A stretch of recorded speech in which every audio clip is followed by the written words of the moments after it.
just a little bit late, but I think we can get started now. I'm always glad to introduce Vladislav Inozemtsev. He is a world-renowned economist. He's the director of the Center for Post-Industrial Studies in Russia. For the last few months, he's been here with us at CSIS as a visiting fellow jointly with the Russia-Eurasia program and the Brzezinski Institute. He is a prolific author of both books and opinion pieces and short analysis, long analysis.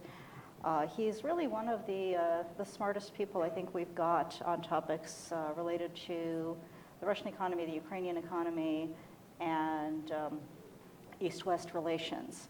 I'm not going to therefore take up too much more of his time and turn the floor over to him for his presentation. Thank you, Slava. Okay. Thank you. Will I go there? However you prefer. Okay, fine.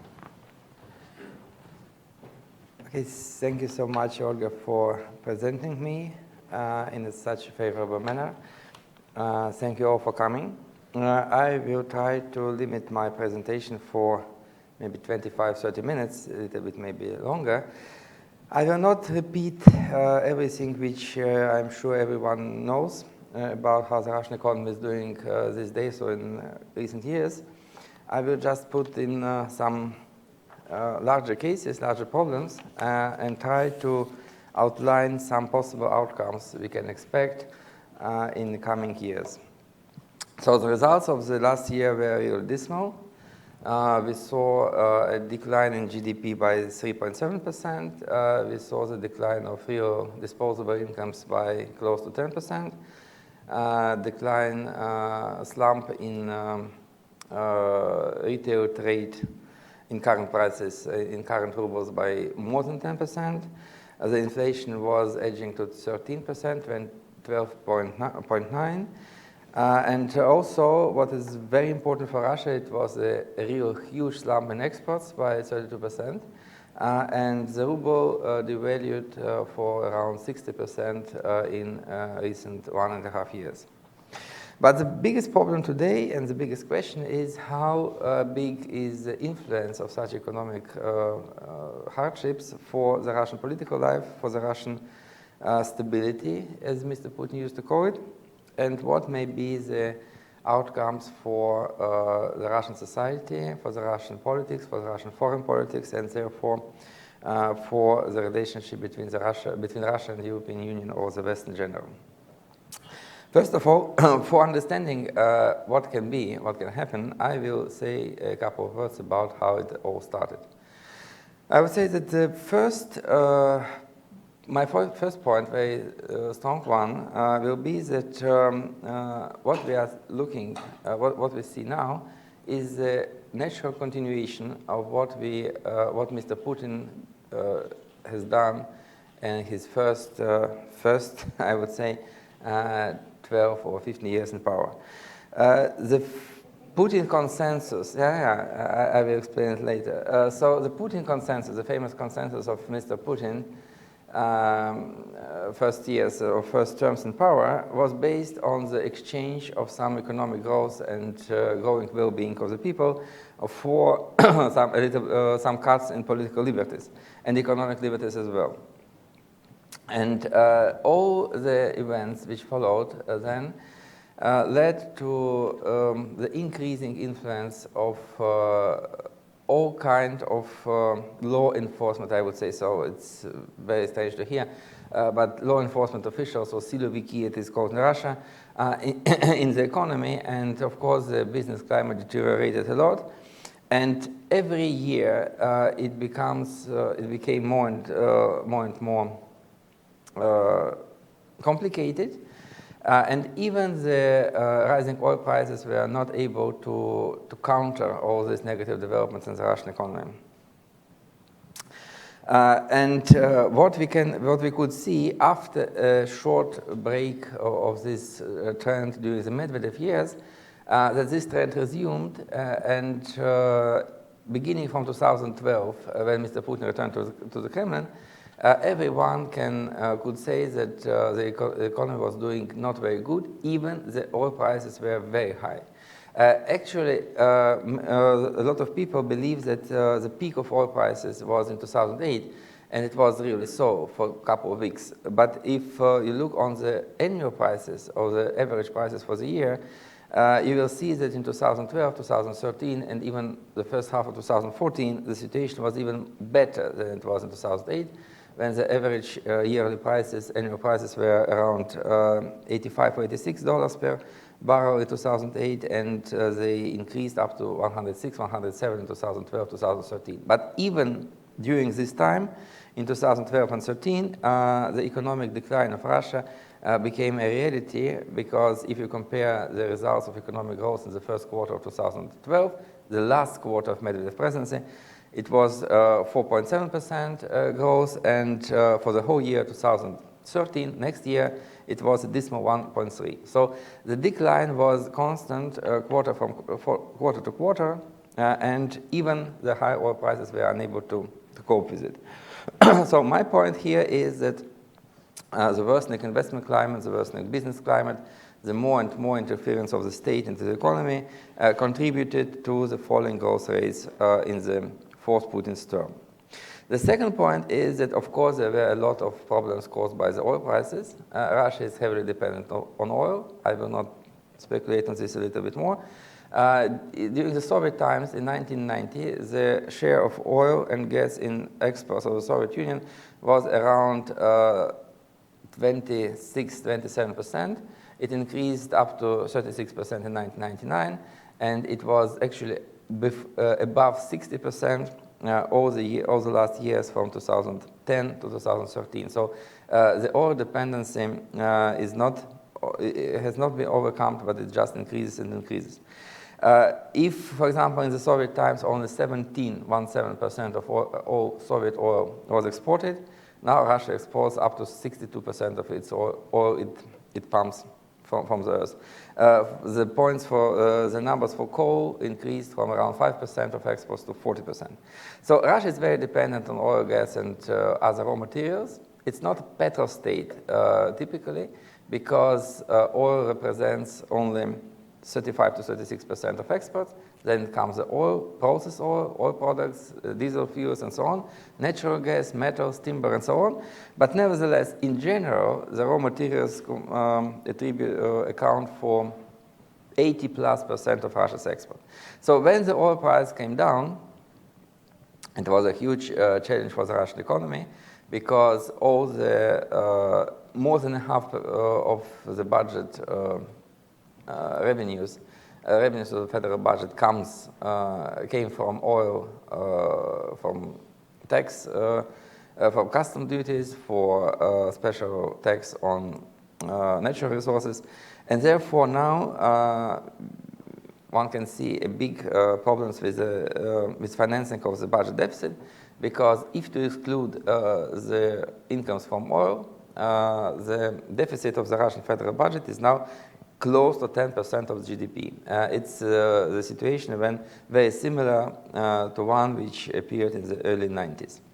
So therefore, I would say that oil was the second, the fall of oil prices was the second major factor which contributed to the downturn of the Russian economy after the deterioration of business climate, which was actually organized and was orchestrated by the government. And the third point was, of course, sanctions, but I'm constantly saying that I would not exaggerate the importance of the sanctions.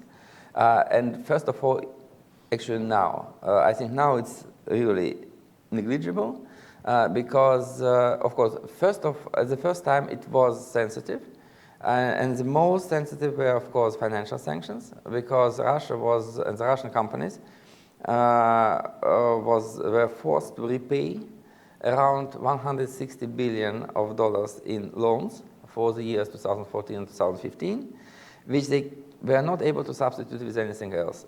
Before, I would say that the Russian financial system was, I think, a unique financial system in the world, which was more, when the Russian banks and enterprises were more financed from abroad than from their own banking system.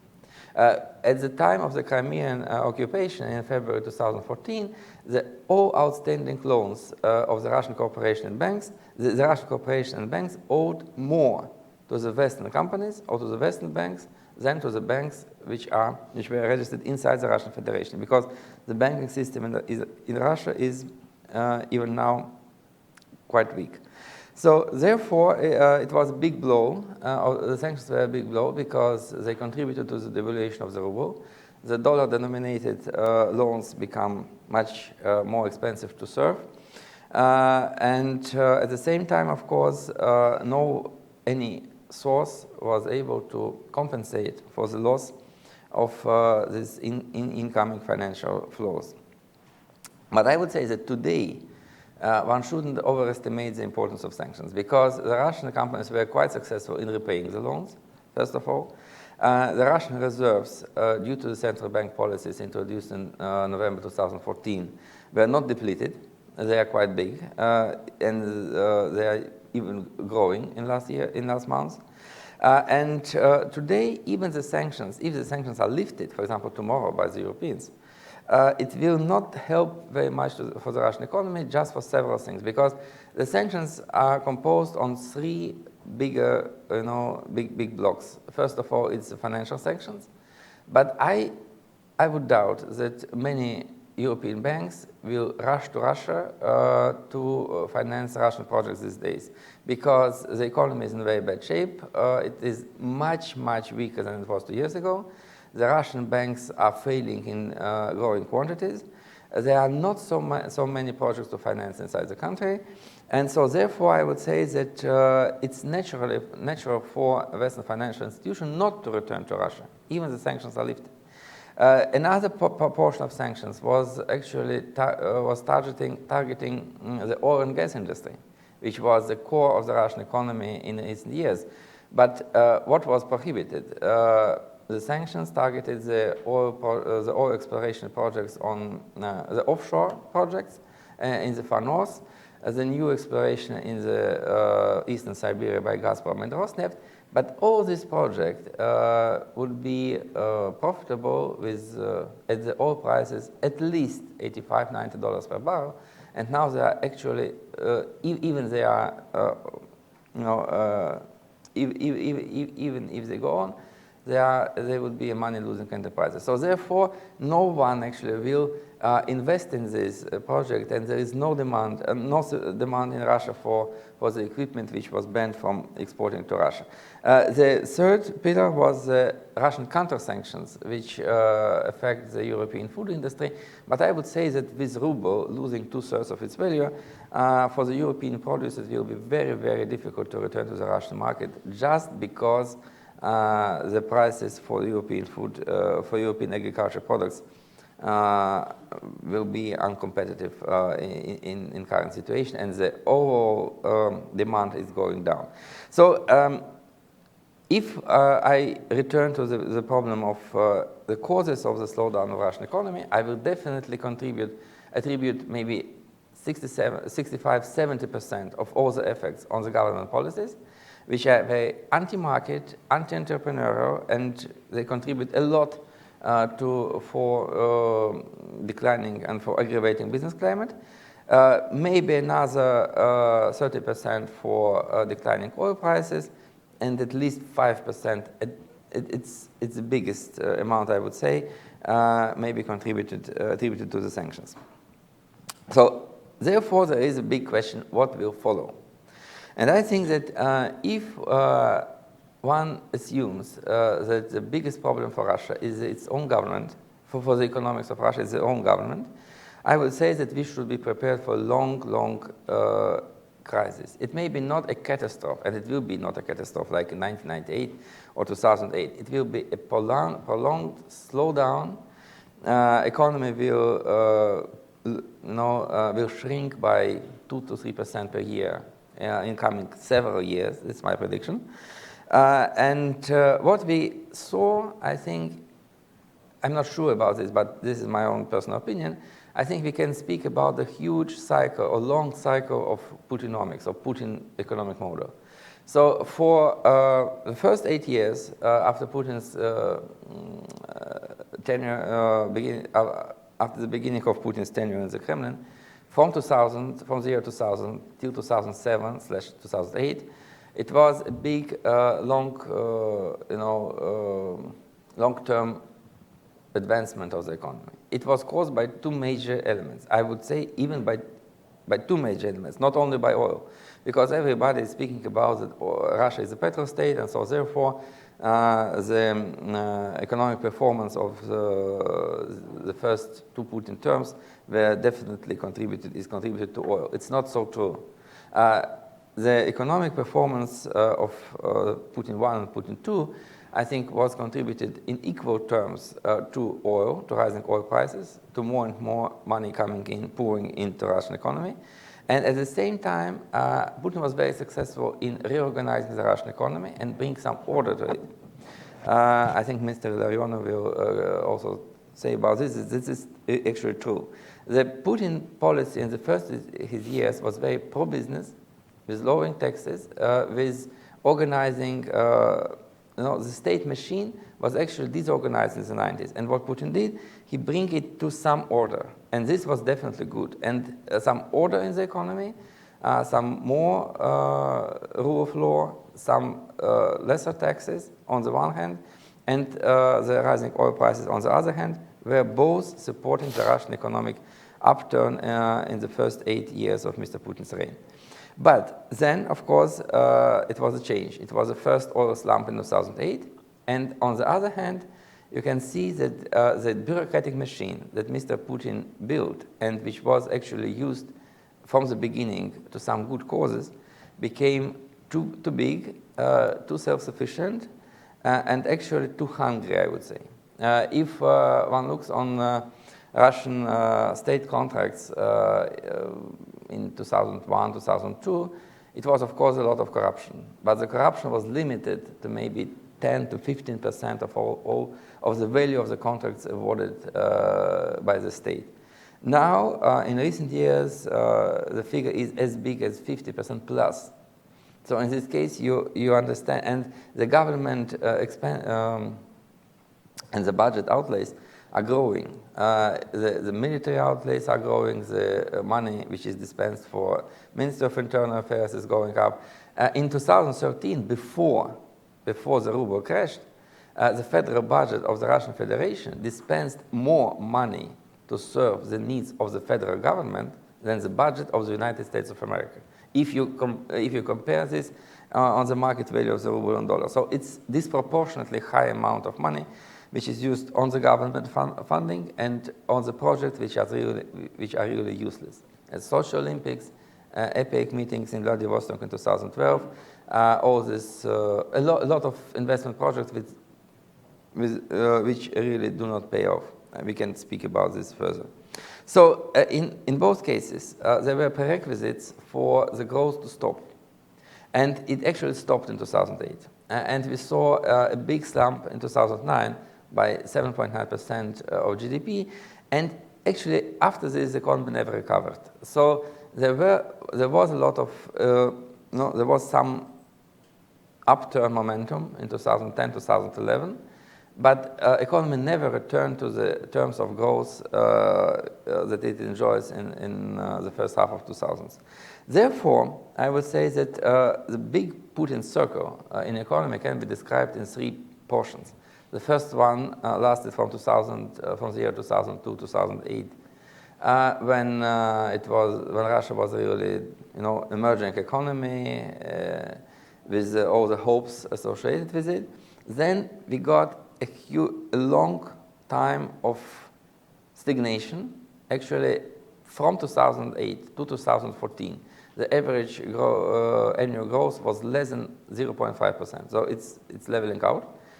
And now what we can see, it's maybe, I presume this, it's the beginning of the downward trend.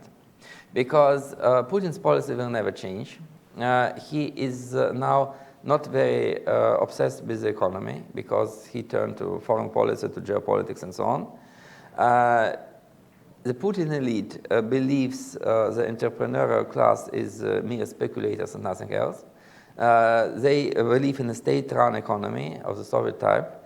So I think that we will see a long, maybe not depression, but a long downturn trend, which may last for several years. And for me, the major, the most crucial point in this will be the results of 2016, the economic results of 2016.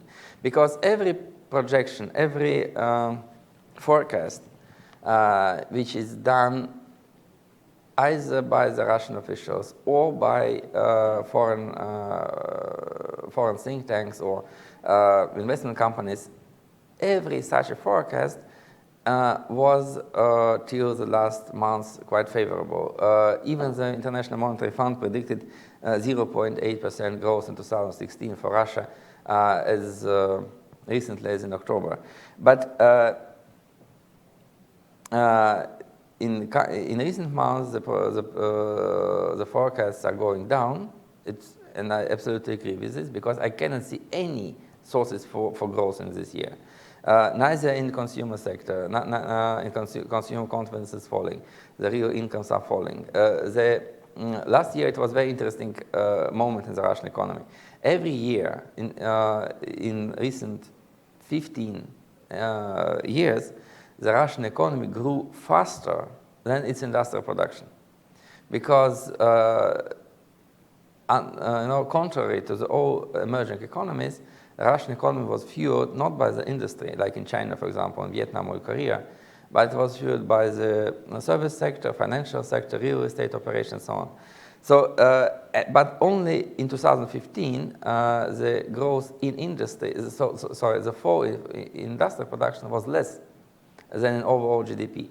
I explain this, I attribute this to the growing military expenditures and to growing government expenditures, which pours into military-industrial complex and all the heavy industries, but they do not produce any,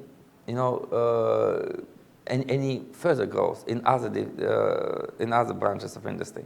They just produce more weaponry, more produce which can be really used by the state and nothing else. There is no multiplying effect there. So my point is that the government tries to accelerate the growth, but it fails actually. And as there is less and less money in the reserve funds, these attempts will become less and less impressive. So if we see that in 2016 the downturn is comparable to what we have seen in 2015, it's a real proof we are on a long downward trend. So the latest forecast issued by Standard & Poor's last week was 2.5% downturn, 2.5% slump in the GDP for this year. I would say that my projection is between 3.5 and 4% of slump. And if one looks on how the forecasts are going down, I think we can see a forecast like this in April or May. So if it comes to this kind of development, this is the biggest question arises, how long the society, the businesses, and the people can tolerate this downward trend. And in this case, I would say that quite strangely maybe, but I'm a little bit optimist here. So once again, I would say that Russia proved it is not China. It cannot go forward without a big crisis for 20 or 30 years. It is not based on the progress of industrial sector. It's just, a commodity state which used quite significantly, quite effectively what was given to it in recent years: high oil prices and this new effective bureaucratic organization. The oil prices have gone because of this downturn on the commodity markets, and the bureaucratic effectiveness was wiped out by the increasing and enormous corruption in the country. So therefore, Russia has no huge competitive advantages over other nations. It's I think not an emerging market anymore. It cannot be judged as a part of BRICS because all the trends, they are quite different from the BRICS one. Maybe you can do some parallels with Brazil, but in general, Russia is now going a quite different path from the other BRICS countries like China or India. So what may happen next? I would say that Russian public is actually and was actually prepared to something bad to happen because it never realized the economic upturn and the economic prosperity as something natural.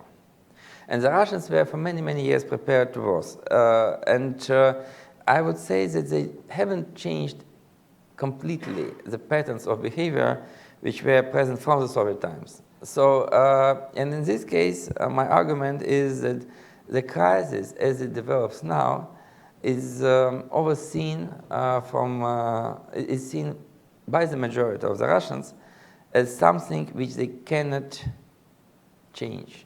It's an objective thing. It is like it is.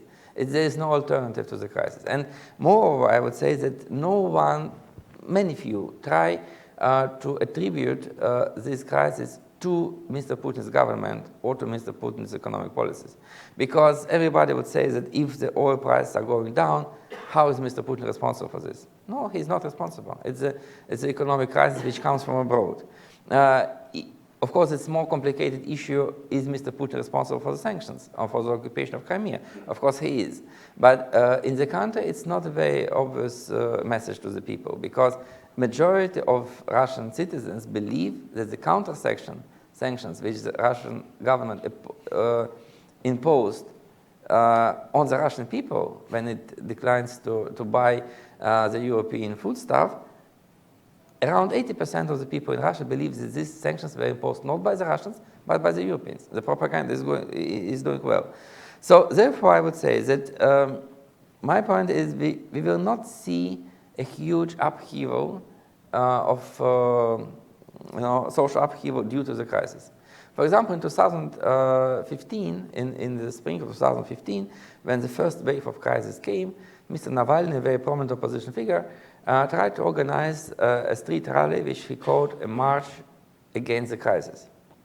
And all the first reaction on this initiative showed that it was quite not popular because people, they don't understand what they should do, how you can change the crisis environment by taking to the streets. And just because Mr. Nemtsov was killed at the days preceded to this march, it was renamed as a demonstration in memory of Nemtsov, and it was quite big on the, I think, 1st or 2nd of March in Moscow last year.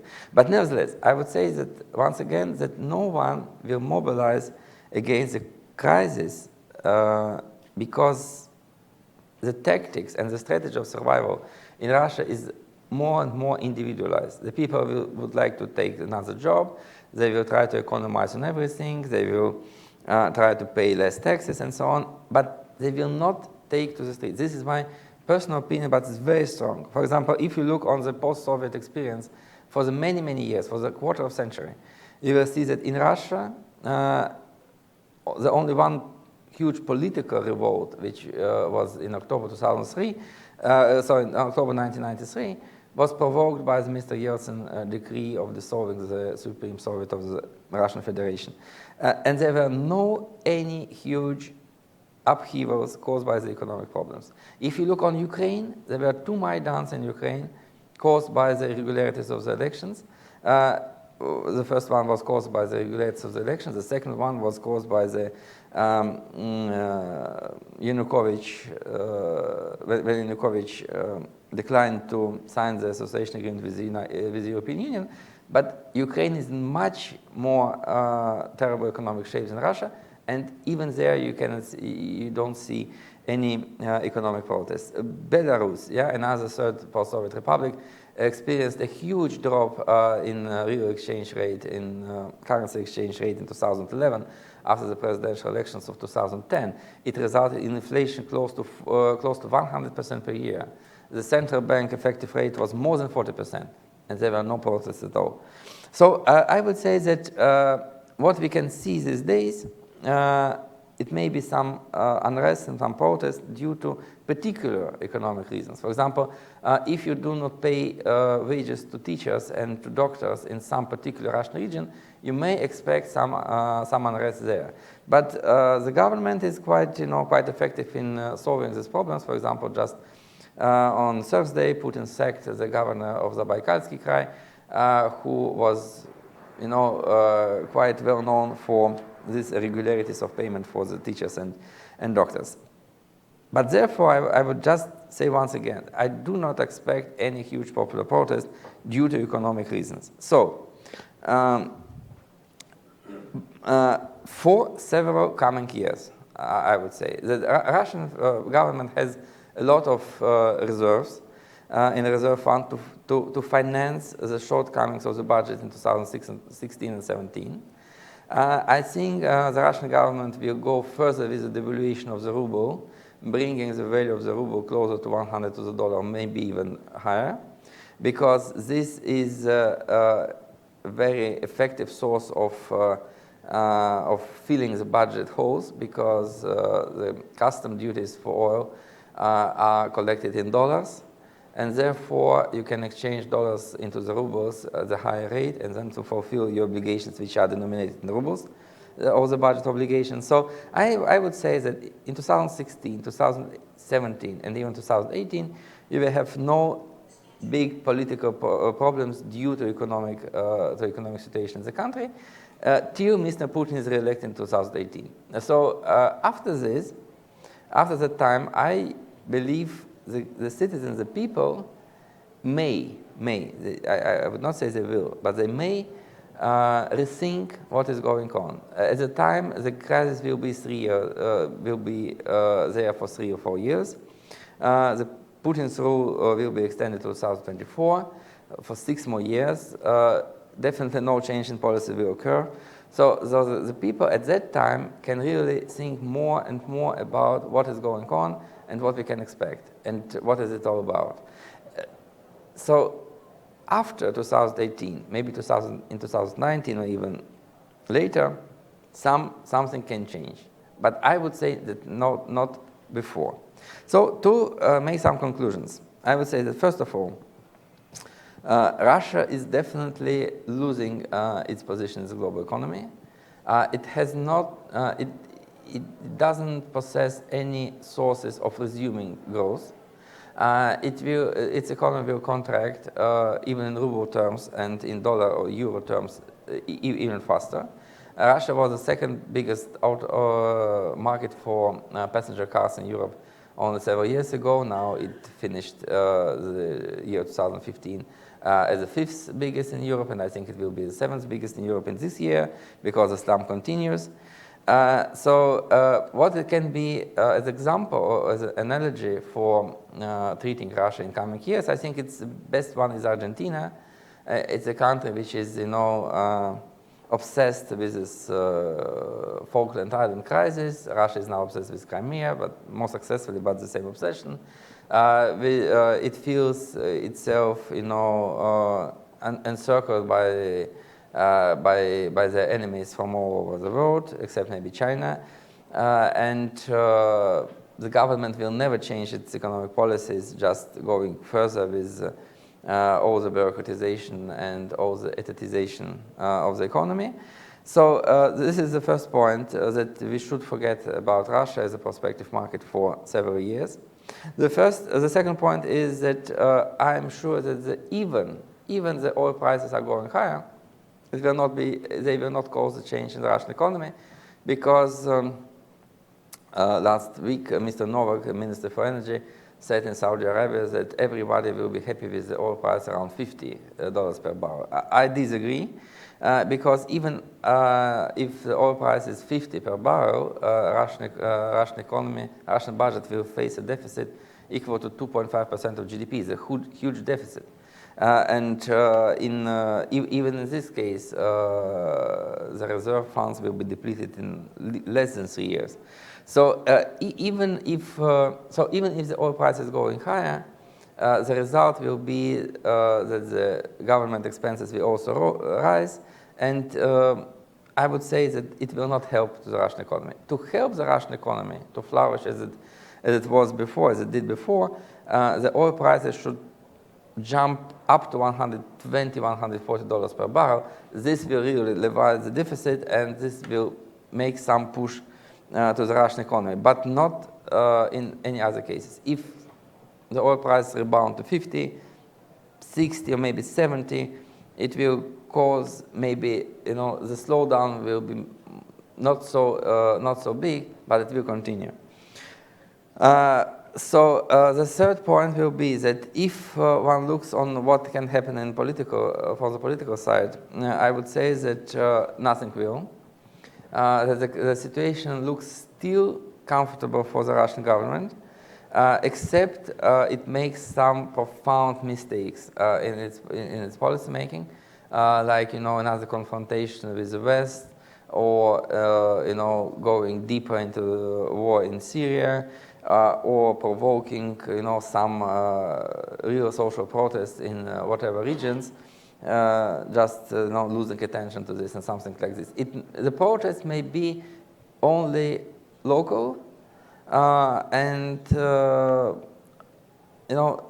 only some groups of people may engage into them, like, for example, pensioners in Moscow region, which were deprived of their right to travel freely by the commuter trains, or the drivers, or the truck drivers, which were affected by the introduction of the system which requires to pay for using the federal roads, and so on. But overall, in the society, I do not see any real ground for huge protests, which may lead to some political reaction from the government. And the last point will be, as I said before, is that actually the Russian government switches his attention from economy to politics, and more to foreign policy. So therefore, I would say that we should forget about Russia as a part of BRICS, and we should remind, or we should turn back to it like it was in the Soviet times, as the USSR, smaller and weaker, but with the same ideas in the foreign policy. And this will be the conclusion. So I would say that you shouldn't, and the West shouldn't be aware of Russia as a challenger, as a competitor, but it should take it into consideration as a constant source of troubles. Thank you.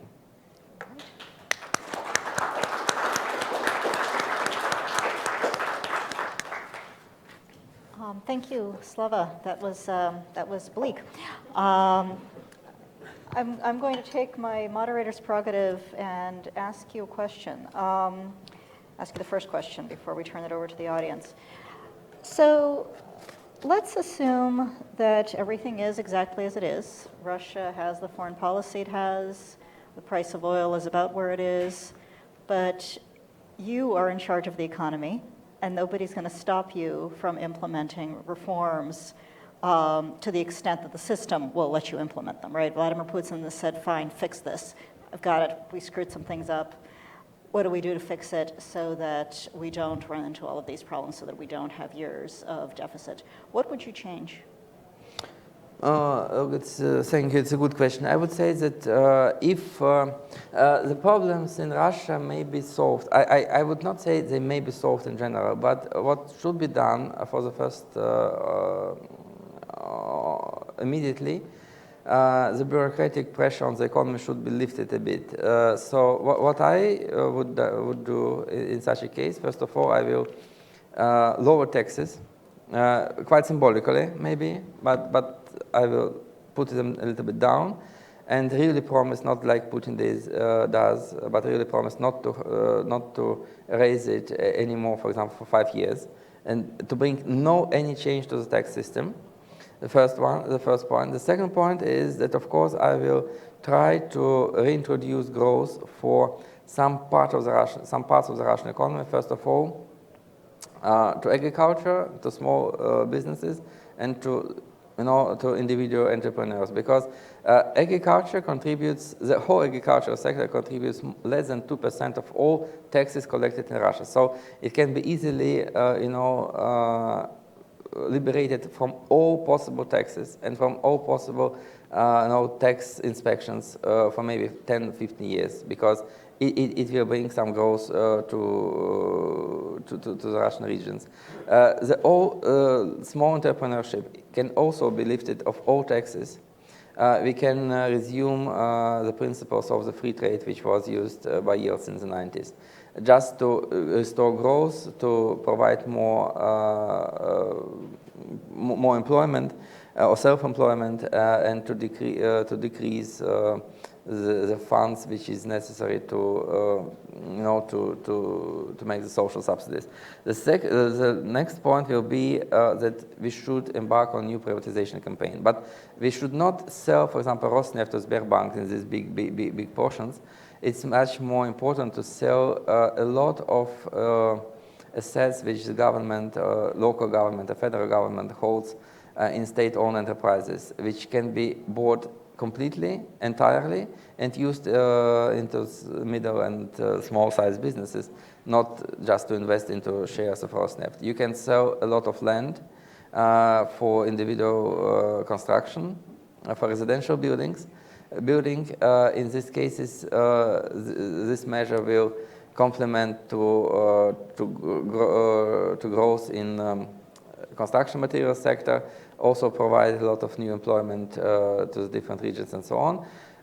And of course, you can turn the whole of the east of the country, which is really very rich in resources, into some kind of free economic zone. Not only Vladivostok or some other ports, but the whole eastern Siberia and Far East, just to introduce, to open it to the West and to open it to the more both Russian and foreign investors, and to change, to bring a difference in the norms, laws, and practices of doing business inside the core territory of Russia and in the Far East. So, in any case, my point is that Russian economic growth is now so sluggish just because the government tries to press it too hard.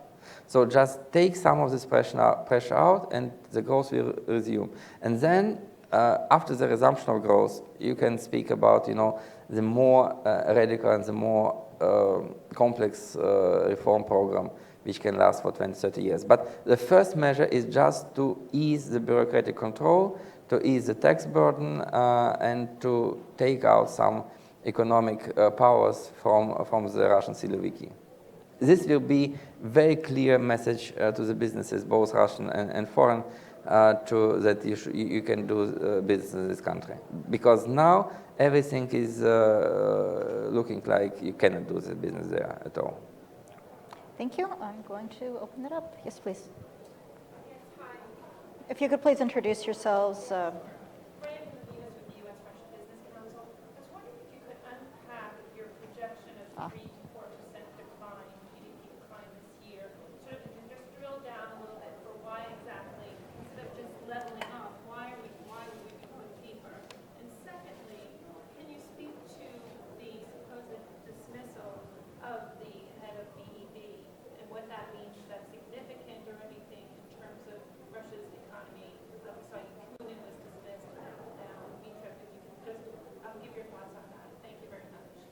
Okay, thank you. You remind me about a point which I supposed to mention, but haven't done this. So why I'm thinking the growth, the downturn will continue in quite significant path? Because first of all, in 2016 was actually 15 was actually the first year of the crisis, and the Russian business people we are looking on the crisis of 2008, 2009 as an example. At that time, many of them continued to run their businesses by being in deep red. They covered the losses for several months, and then the situation recovered, and they retained their business share or the position in the market. So in this time, it goes the same way. The people, I think 1/3 of businesses, not only very small ones, are now funded by their owners because of producing losses. And many people to whom I spoke in Moscow last year were sure that the crisis will be over by 2016, as the government said. If it goes further, if there is no growth at all, for example, till the summer of this year, many people will just decide to sell these enterprises, to close the companies, because they cannot accumulate losses anymore. This is the first point. And this will provoke a growing unemployment, a new wave of downturn and so on. So we are now not on the bottom, like Mr. Lukayev used to say, we are on the brink of the next wave of collapse. The second point is the Russian banking system. It's very bad shape. The accumulated losses are very big. The assets are not very solid, I would say. And the Central Bank of Russia took around 90 licenses last year, and I think it's maybe 1/3 what it should be done, because many of these banks are really out of capital at all. Another point is that, of course, the consumers are also now economizing on everything, and the statistic for January was really very disappointing, because it showed that the downturn in consumer spending and in real incomes is even aggravating. So my point is that during the fourth quarter of 2015, we were at some kind of looking for equilibrium, and what we can have in March, April, May of 2016, it will be the loss of this equilibrium for the downturn. As Web Bank is considered, I would say that, look, I would not say that the dismissal of Dmitriev is something similar to Yakunin. Yakunin was, I would not comment in more detail, but it was in some case very personal issue. Dmitriev is actually a case when you should do something with Web Bank, because it was not acting like a real bank for many years. It was just acting like a special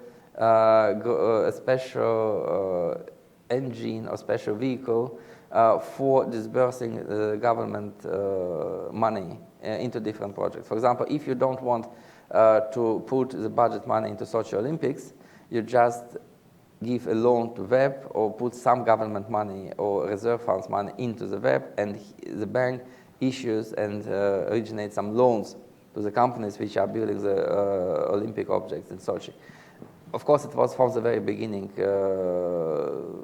money-losing enterprise. No one could say that this may be a profitable deal, but it was done just because it was a necessity to hide out, to cover some kind of budget expenses. Now it's definitely so the bank is actually bankrupt, and it was one of the biggest vehicle for development, for growth. It was presented before, and now if it is in such a bad shape, you cannot just retain the chairman of this institution in place. So I think it's a more technical issue. The bank will get another chairman. The government will pour a lot of money in the bank, because it's much more risky to allow it to fail. So this is a more technical issue, and you shouldn't look on this like one event in the long row of dismissing oligarchs or state-owned oligarchs. No, it's just an issue which actually was to be done 2 years ago. Other questions? Yes, please, in the front. Please wait for the microphone. My name is Steve Began. I'm with Ford Motor Company and U.S.-Russia Foundation. Slava, you mentioned in 2010, 2011 that the business environment turned very hostile to investors and to the private sector. What precipitated that change? Why did the government become so indifferent or even hostile to business as a driver in the Russian economy? No, my point was the government, this wave of hostility appeared after Mr. Putin's return in 2012. There were different elements, because first of all, it was not about crushing the business or providing a terrible business climate. It was just because Mr. Putin returned to the Kremlin as a person who were very, very obsessed by the political challenges. And so all the attention was driven from the business elements to political elements, to tighten some political ties and to reinforce the state control over everything, business as well. At that time, he introduced new taxes. He presented these new projects of, rising salaries to many categories of state employees. So the country needs more and more money. And from this time on, the budget became even more bigger, and they were in need of more taxes. And now they cannot cut the budget, actually. And they will squeeze the business sector by rising taxes. For example, look, it's a very interesting point, very small, but quite interesting. For example, 1 or 2 months ago, Medvedev said that the budget will be cut, the budget outlays will be cut by 10% because of the crisis. And then he added that this 10% cut can economize 500 billion rubles per year.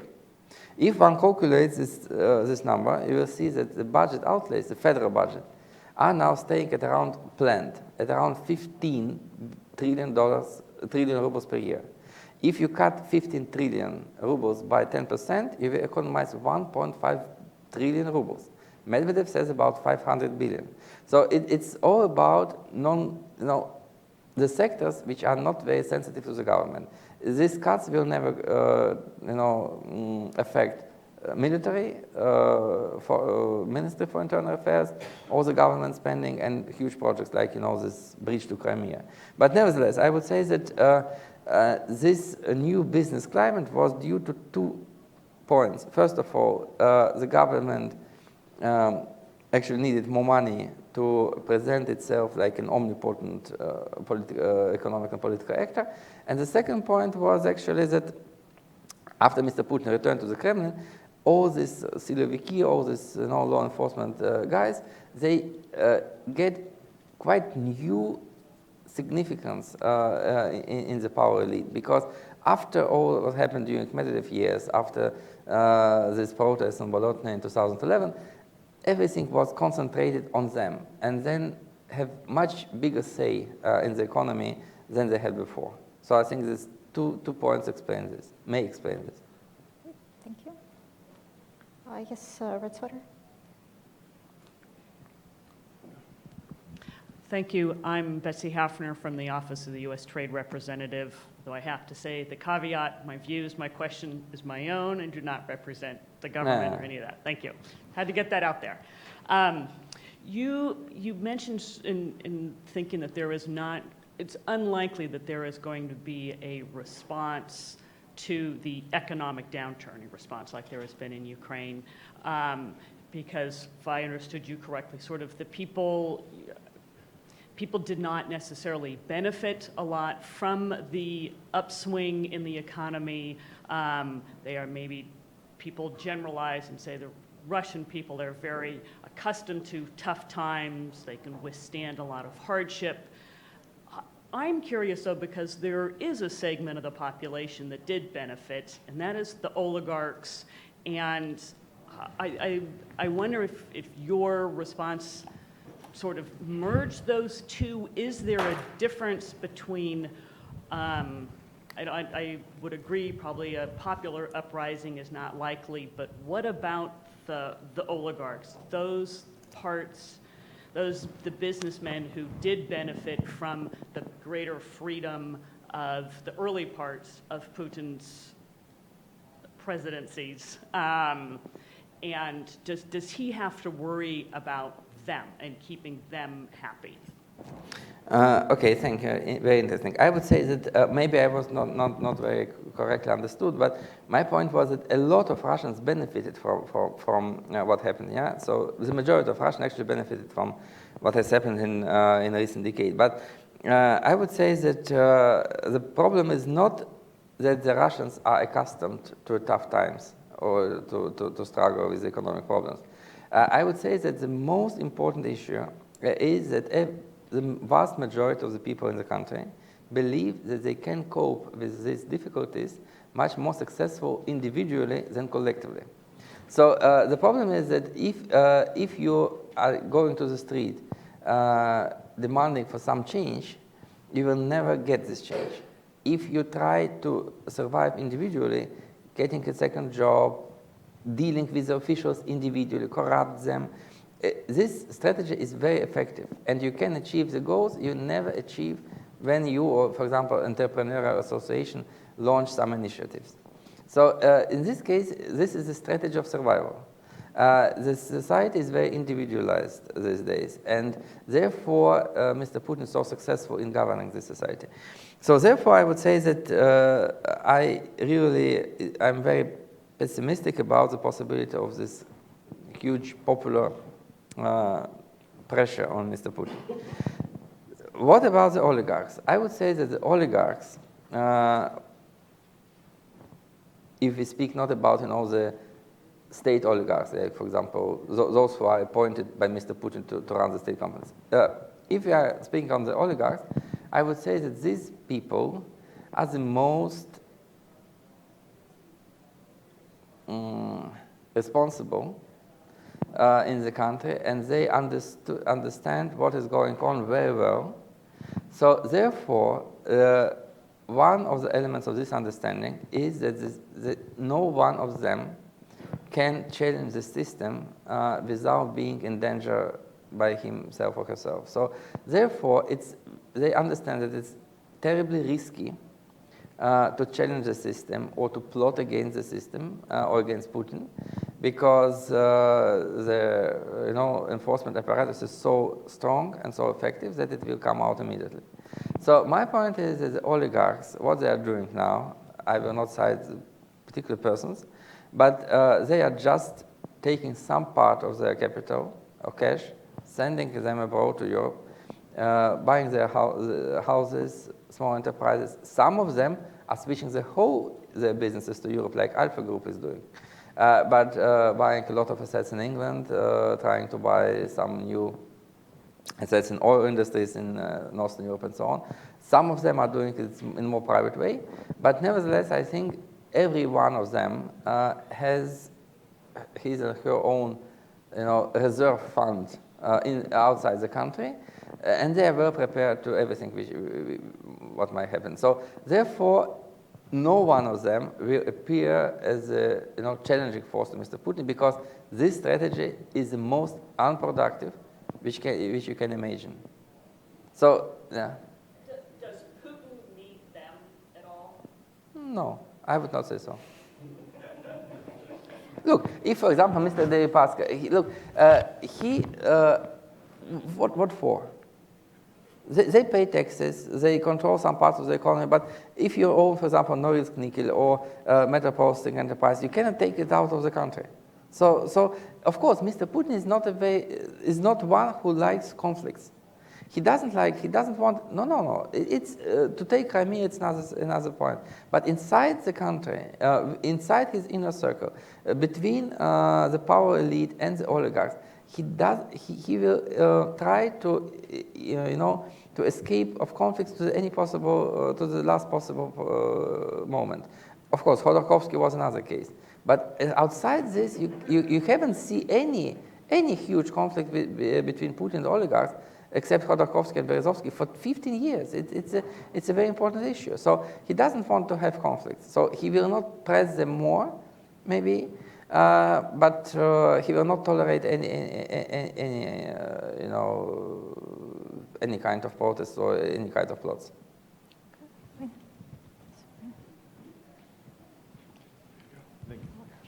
Wayne Mary, the American Foreign Policy Council. I'd like to ask you to consider the opportunity costs over the past couple of years of this reorientation to external geopolitical questions. Not just the immediate direct costs of Western sanctions, but what might have been in a different environment. What kinds of business and financial and investment deals there might have been with Europe, especially with Japan, as well as with North America. The fact that China now deals with Russia in ways that it can drive deals that it could not otherwise have done. There are, of course, immediate costs from conducting military operations in Syria, though I'm assuming Russia can easily sustain that. But I'm also assuming that Crimea will be a long-term negative flow on the Russian state budget, almost regardless of Western sanctions, that it's going to be an expensive addition to the Russian Federation. So I'd like you, having been trained as an economist myself, one of the things I learned to do is to think in terms of opportunity costs. What things did not happen that might have? And looking back on the last couple of years, I'd like to ask you to assess how large you think those may have been in terms of the overall Russian economy and in foregone opportunities for growth, assuming, of course, that oil prices would have declined exactly as they have, other factors being ceteris paribus. Thank you. It's very interesting and good question. I would say that the lost opportunities are extremely big, and they're very extremely big. So if you look on projects which, for example, European Bank for Reconstruction and Development made in recent years and how they evolved, I would say that in early 2014, the project for Russian GDP calculated in euros for 2017 was around 2 trillion euros. Now it comes for less than 1 trillion euros. So the economy, all these factors, the conflict with the West, the falling oil prices, everything contributed to a complete change in Russian economic dynamics. You can claim that in rubles GDP is growing, but nevertheless, Russia is very deeply integrated in the global economy. The exports were around 30% of GDP in recent years. So in any case, it was an extremely huge blow to the Russian economy, and this change in political direction definitely, I think, is one of the biggest challenges for the Russian economy, one of the biggest causes for it to decline in coming years. So,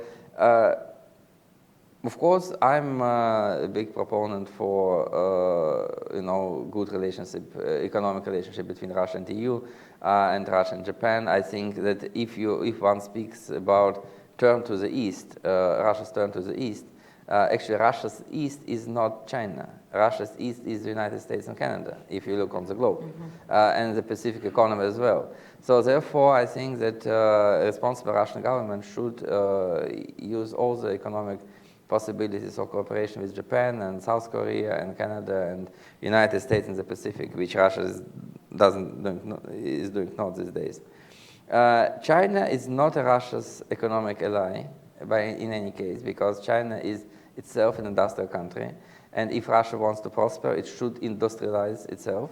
And China is not, is not a friend in this case. China wants to get more and more commodities and resources from Russia and process them on their own territory. So therefore, I cannot understand actually what kind of benefits Russia wants to get from China. If to address another issue of how Russia made a big blow to itself by this political turn, I would say that look on the market capitalization of Russian companies, which is going down and down, and dramatically down. For example, Rosneft bought a smaller Russian oil company, TNK, which was owned partially by BP, for $55 billion just 2 years ago. And now Rosneft and TNK BP is valued by $39 billion combined. So it's a terrible investment. Look on the whole Russian stock market. I just checked it on the 1st of February. At the 1st of February, the whole value of all Russian companies, Gazprom, Rosneft, Sberbank included, is 15% less than one Facebook. So in this case, you are going down and down and down, and these are the terrible losses for many wealthy Russians whose fortune is actually embodied in these shares, in these stakes in the Russian companies. Ambassador? Richard Berg from Sardi Associates. I want to follow up on There's a microphone coming. Wayne Mary raised. And not so much about opportunity cost, but you did, and I think correctly, talk about the growing interest that Putin has in foreign policy and geopolitics, not so much the economy now. But there's a kind of assumption, I think, operating in Washington and elsewhere that he sort of knows what he's doing. He's been fairly successful, you could argue, in Ukraine, and his intervention in Syria has given him a new voice in the Middle East, and arguably a dominant role in figuring out how, if there is going to be some type of settlement there, that the Russians will drive it. But what happens in terms of Russian politics and public opinion and the economy if he makes a big mistake? And here I'm thinking principally about the risk, say, of real escalation between Russia and Turkey, and real engagement of Turkish and Russian forces, both in the Black Sea as well as in the Middle East. What's going to be the domestic reaction to that? I hope it will not happen, but no, the Russians, I would say, are actually rational people, and no one of them will hail a big war with Turkey or other NATO members. What was different with the Crimea was that, and with Ukraine in general, I would say that the Russians actually deeply believe that Crimea and even Ukraine is a part of Russia. And this was something which is a historical part of Russian world or something like this. And just this position, or this point, was the essence of this Putin's popularity after the annexation of Crimea, because. But no one, I think, wants to return to the times of Russo-Turkish wars or conquer the Middle East. It's not, Russian ideology these days, it's not so nationalism as many believed. It's more imperialism. And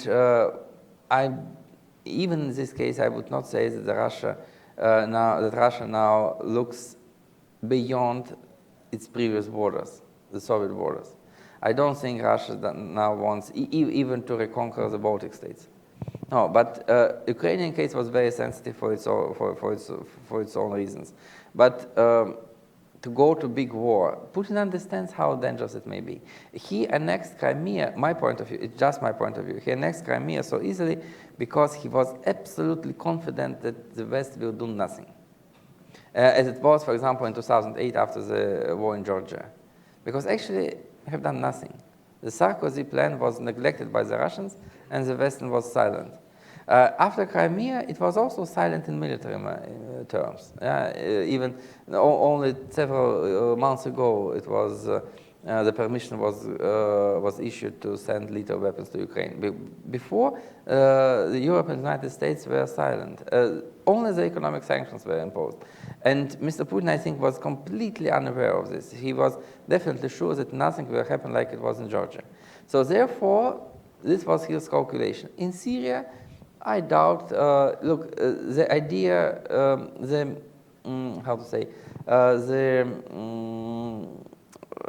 his willingness somehow to resolve the crisis is evident. Of course, he helped Mr. Assad, but I'm not sure he wants Mr. Assad to stay forever. And there are some clashes between Russians and Syrians even now.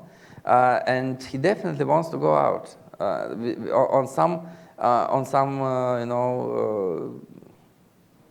after getting some better positions in negotiation with the West. Definitely, the Syrian enterprise, the Syrian adventure is not connected with the oil prices, destabilization of the Middle East and so on. No, it was just a symbolic move to show that enough is enough, that the color revolution cannot continue, that you can overthrow governments all over the world, that Russia has a voice somewhere. So it was just, from my point of view, it was a forceful but very symbolic move. And it's up to the West how to end it, because now I think Putin is ready to negotiate and to go out, to turn out of there. Okay. Minister?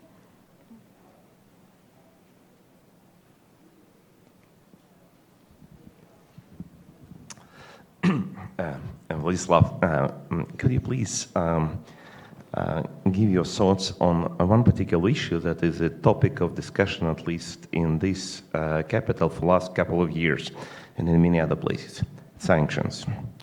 In your presentation, you said, again, as many times before, that sanctions are pretty ineffective and it can contribute to Russian economic problems quite marginally. And you are not alone. Virtually everyone from Russia, every Russian economist, regardless whether government, opposition, pro-government, independent, whoever, is saying that sanctions are pretty ineffective. I mean, Western sanctions, not Russian sanctions. Nevertheless, if we look into the West and to Western comments, almost everyone, or at least many Western economists and politicians are talking about effectiveness of their approach towards Russia with their sanctions. Even the US president last year, or slightly more than last year, was talking about how he was able to destroy Russian economy to tatters or something like that. And it is quite a big surprise, quite a puzzle. Russian economy is quite transparent. It's quite visible, what works, what not. All these comments from the Russian, and not only Russian economic community, are saying it's ineffective. But on the Western part, they still insist, no, it's effective. How can you explain this strange puzzle between two particular points of view? And especially because of these points of view, the Western approach, they are not going to do anything else because they believe that their policy of sanctions is effective. That is why they say, no, we don't need to do anything because it already works. So what do you think? Why it is possible to have such a opposite views on the same problem with all data and all these facts available to everyone? Thank you, Andrei. I would say that, it's of course it's a very politically sensitive question. But as you mentioned, as you rightly mentioned, both Russian pro-government economists and many Russian opposition liberal-minded economists, they agree in that sanctions are not very effective. My point about that I agree that they are not very effective for two reasons. First of all, it's very difficult to single out the effects of sanctions from the more broader effect of declining oil prices and the economic slowdown in Russia in general. For example, when the sanctions were introduced, actually, as I remember, in July 2014, after this shooting of Malaysian airplane, till there was the beginning of the decline of oil prices, the Russian economy was doing pretty well. This is the first point. The second point is, of course, I can't expect from the Western part any other idea that the sanctions are doing their job. And I would say that the Western policymakers may be right, but it needs much more time for the sanctions to be felt in Moscow. For example, if they are, as I said, around $160 billion were repaid by the Russian corporation in Western loans in 2014, 2015. So if the sanctions are in place for 2-3 more years, if you squeeze out the capital from the Russian economy for longer term, they may become the most important element of the Russian downturn for 2017 and 2018. But for 2015, definitely the oil and the worsening investment climate in the country were the most important factors. In 2014, you saw a capital flight from the country, $151 billion, because businesses, both Western and domestic, understood that there is no new confrontation between Russia and the West, and they put the capital out. In 2000, so it was, the business environment was the most important factor in 2014. In 2015, of course, the oil prices were the most important factor because they cut a lot of capital inflow inside Russia. In 2016 or 17, maybe the sanctions, if they are still in place, will become a more important factor if the oil price is leveling out and if the government doesn't do anything more terrible to the businesses. But my point of view, for 2 or 3 years, for 2014 and 2015, they were not extremely important because the Russian government did a lot of work to substitute the capital from the Western banks by the capital from the Russian domestic sources. Now, this possibility and this potential is actually exhausted. So maybe this year or next year, the sanctions will be the most important factor for stumbling of the Russian economy if they are in place. So this is my point of view. Of course, no one in the West will say that the sanctions are ineffective because they introduce them, but just show me the result. Russian forces are out of Crimea. They are not in Donbass. They're going back. Putin is becoming less aggressive. What are the results if they are effective? I think that's actually an important point. There is a difference between two different kinds of effectiveness, right, which are related to one another. One is, are you having any impact at all on the economy? And the other is, are you having the impact you want to have on policy? Yeah. No, even on the economy, you may have this. No one. Right. I think the idea. So the results are the same. The same. Neither on the economy nor on policy. But Yeah. it's still very important to know the difference, right? Because you are looking at one as instrumental towards the other in principle, right? No, in principle, no effect. So you could make the argument that it could have a political impact over time, embarrassment, isolation, and so forth. And I'm not personally making that argument. I'm throwing it out as one other way to argue that they could be effective. The other argument, which Slava has made, is that they could be more effective on the economy and then potentially on policy over time. Yeah, definitely over Which is time. the Iran argument, right? That sanctions don't work quickly, sanctions take a very long time, et cetera, et cetera. That's something you certainly. And actually, they are not so big, I would say, not so harsh. So if you want to get the sanctions to change the policy or to affect the economy quickly, they should be much more stronger. For example, it's not about only not to give new loans to the Russian banks and enterprises. The very effective sanctions would be to ask all the Western financial companies and production companies to disinvest from Russia in 1 year.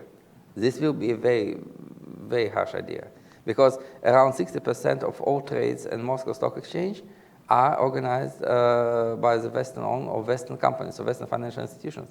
So just ask them to sell all the Russian assets in 1 year, and you will see the 15% slump of the Russian economy if you want to sanction. This is the sanctions. And just not to sell the equipment for offshore oil drilling when no one wants to drill offshore. What is it about? My point was, I will reiterate the point about sanctions. I guess that these days, even the sanctions are lifted, no one will return to the business as usual. This is a very strong point because everybody, when Putin speaks, for example, to Mr. Orban of Hungary last week, he said, look, Europe should lift the sanctions because it denies itself from opportunities of the Russian market. There's no opportunities on the Russian market at all. For the European food stuff, there is very, very little opportunities there because it's 3 times more expensive than they were. For the drilling equipment, no one wants to drill in the Arctic these days. For the European banks, who wants now to issue a loan for the Russian banks which are money losing? So that's my point of view. Even the sanctions are lifted, some effects were already was in place because they limited the Western expansion, economic expansion into Russia at the time when it was still useful. Now it is useless. So if if one did impose sanctions that could actually have an effect on the economy, do you think they would have any chance of changing Russia's policy? Look, I'm completely sure that there was a lot of possibilities to sanction in a way that would definitely change the policy. But these radical sanctions were out of question at the time.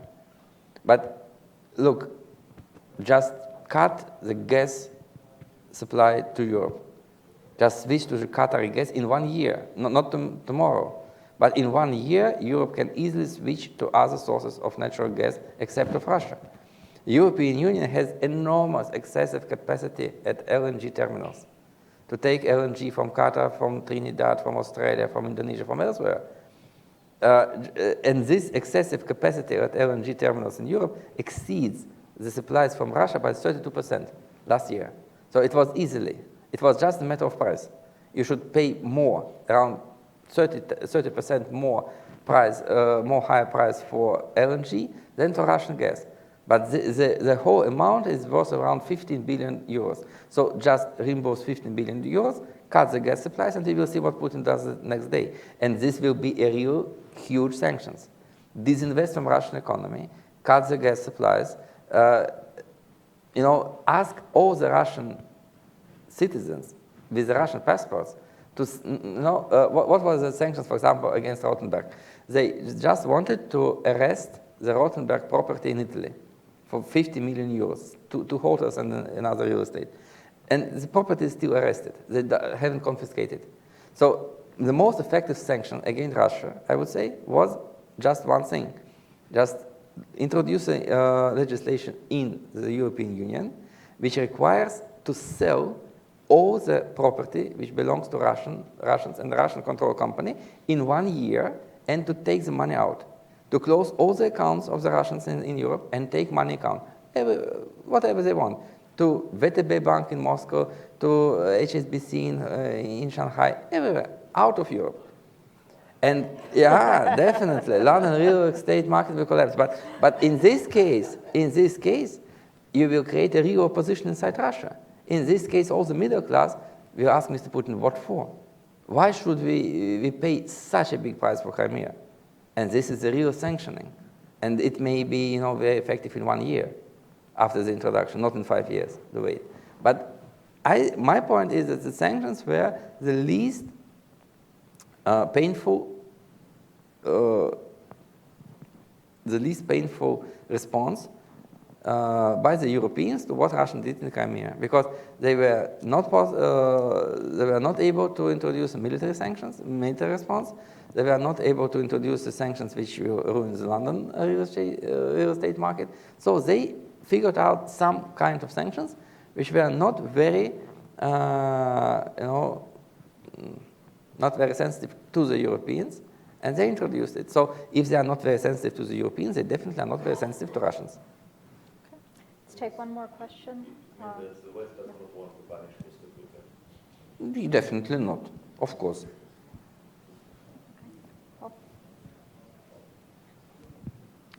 Thank you. Slava, I have a question about two efforts by the Russian government to diversify its economy. One is the much discussed import substitution programs. I'd be interested in your opinion about the prospects for that. And the second is efforts to try to promote spillover from the military-industrial base into the commercial portions of the economy through Rostec and other efforts. Look, thank you. I would say that the import substitution is actually possible in several branches of the economy. In agriculture, for example, it's quite possible, and it's going on, but it takes time. You should have 2, 3, 5 years to develop new branches of agriculture. But I think it will succeed somehow in the longer term. In this particular case. In industry, it's much more difficult because Russia depends very much on high-tech imports everywhere. So my joke in Moscow in last August at a very high-level meeting was that if the West wanted to sanction you, it should ban all the sources of supply,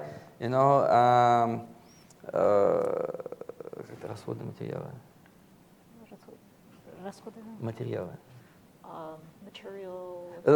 You should just, the West should just ban to supply for Russia, printers, ink, and something like this for computers and for printing your decrees, because you do not produce this ink bottles to put into the printers, because everything is imported, everything.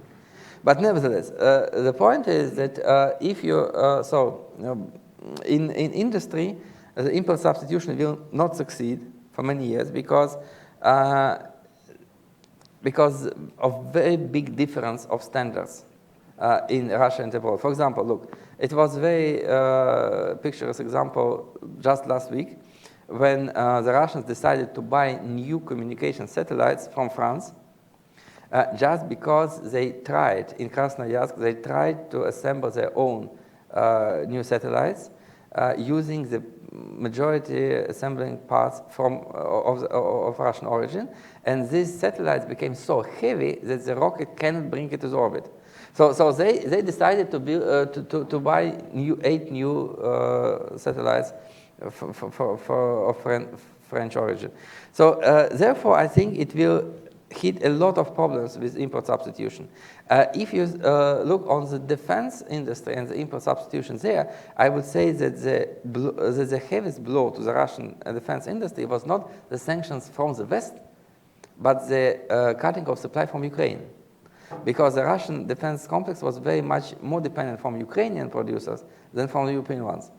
As the spillover is concerned, I would say that I cannot imagine a huge spillover there, because maybe I'm wrong, but even in the West, a lot of scholars, beginning from the mid-90s, published some well-grounded public works showing that the overall spillover, even in the West, from the defense industry to the civil industries, have actually terminated by the beginning of the 90s. And now we have much more new technologies invented in the civil industries and then used by the military.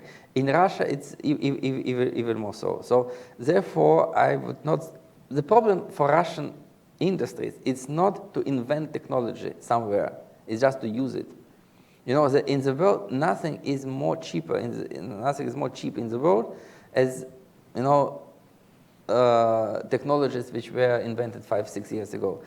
You can take it free and then to implement in your enterprise. What the Chinese were doing for years, they steal the technologies and they use it in the Chinese economy. The Russians even cannot do this. So even if they invent something in the military sector, the problem is not invention. The problem is application to the different industries. And nothing has changed in this particular sphere. Okay, well, thank you very much, Slava. I thought that was a really good discussion. Thank you all for being here and participating in it. Really appreciate your time and your insights. Thank you. Thank you.